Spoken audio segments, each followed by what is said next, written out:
Hi, I'm Sam, and today I'm going to be talking a little bit about the winter solstice, the things that I do to celebrate the winter solstice in my practice, and some ideas of things that you could do during the winter solstice in your own practice. I guess we should start off with what is the winter solstice. The winter solstice is the longest night and the shortest day of the year. It is celebrating, the return of the sun, the lengthening of the days, how celebrating how you made it through the darkest part of the year, and from here on out the days are going to get longer, they're going to get brighter, and the sun is going to be out a little bit more. A lot of people during the winter solstice, they use this time to celebrate the sun, celebrate the energy of the sun, and kind of bring the energy of the sun back into their lives. Because it is also the longest night of the year, that makes it a great time for like darker activities, like dream work, divination, spirit work, death work, all of that kind of fun stuff.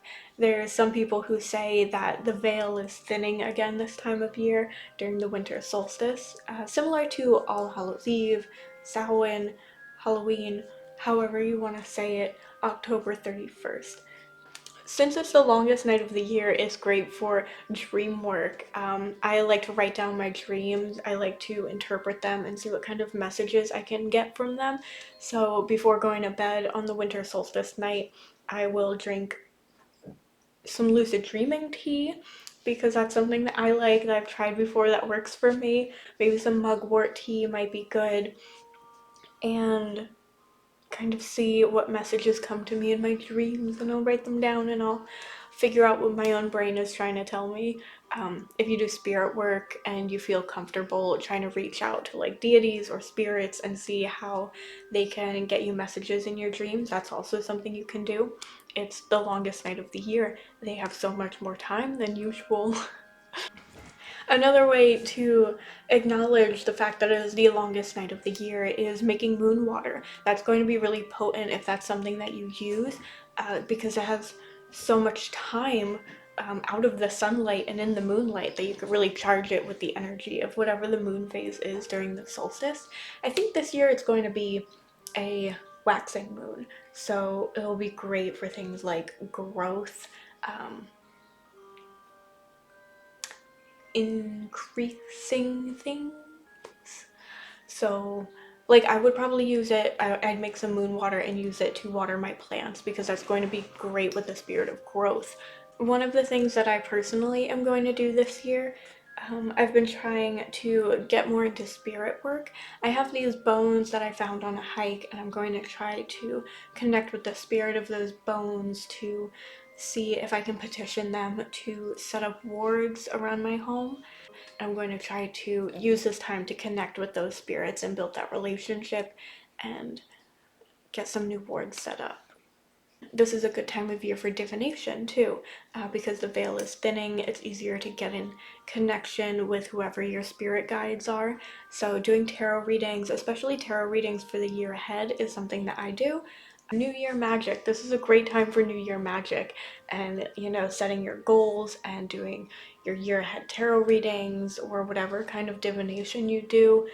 It's a great time for that. Setting goals. What do you want to learn? What books do you want to read? What books have you read? What new things did you learn, and what new skills did you pick up in this past year? It's a great time for reflecting, seeing what you want in the year ahead, how things are going to be different, what things you want to keep, what you want to let go of. It's a great time for that. Another thing that's good to do this time of year is going for a walk, especially like a walk in a cemetery, getting to know like your local spirits and local spirity haunted places, staying up and watching, staying up, no, waking up early and watching the sunrise, going for a walk through nature and seeing how the seasons are changing everything and how the seasons affect everything, seeing, are there any plants that are alive? What kind of evergreens do I have growing in my area? No, that's not a place for you.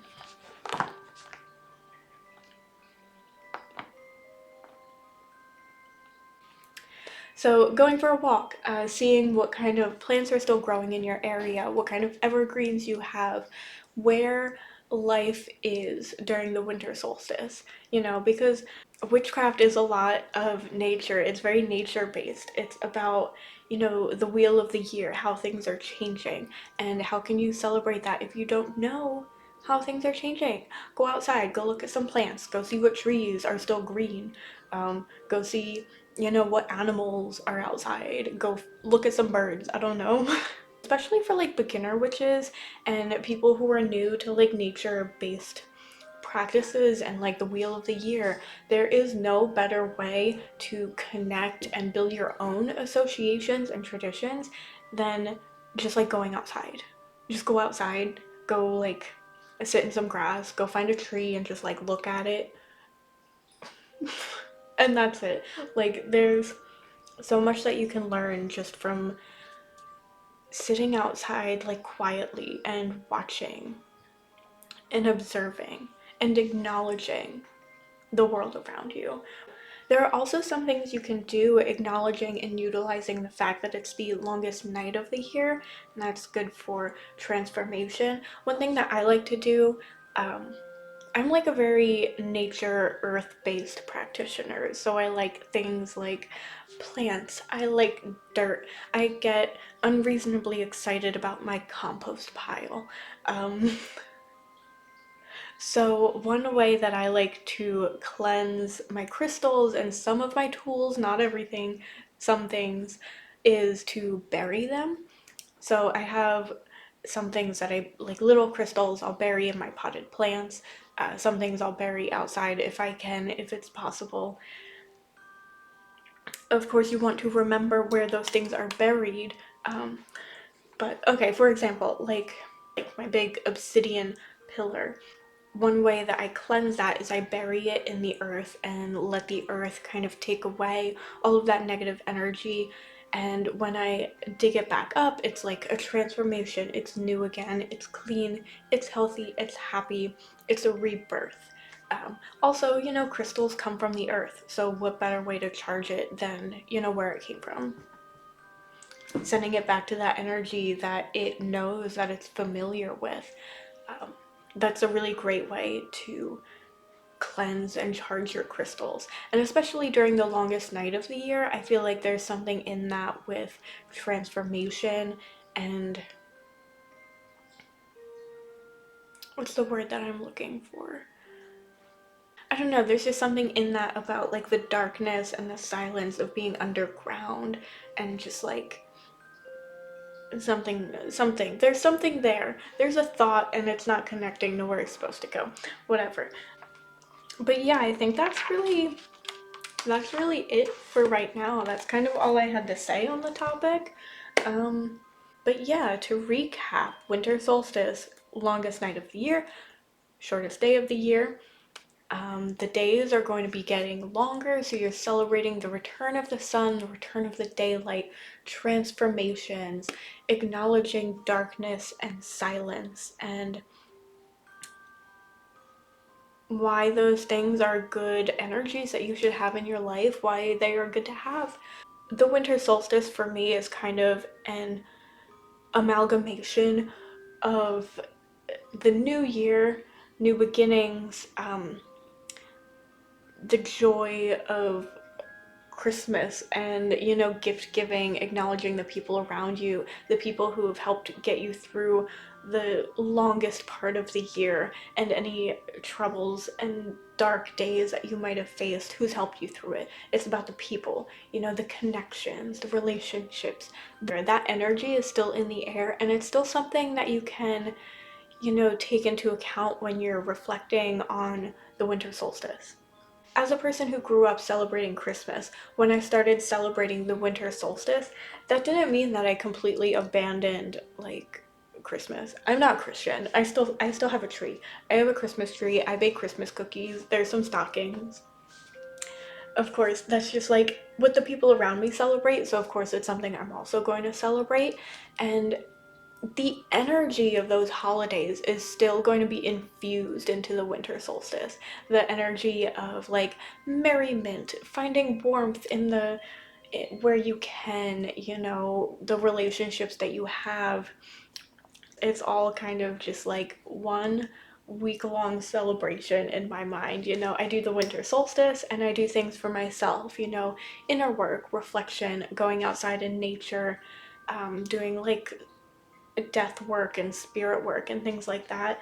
And then, you know, you move into Christmas Eve, Christmas, you're focusing on your family, your friends, the people that you're close with, doing those like public gatherings with people and celebrating with people, like as a group, having like a group celebration of this time of year, and then moving into New Year's Eve and acknowledging the new beginnings, and transformation and moving out of the dark times and into the brighter time of year. So it's not like you have to do all of your winter solstice celebrations on the winter solstice. You have like an entire week of, you have so much time that's still infused with the energy of like the holidays and the solstice and this time of year and the beginning of winter.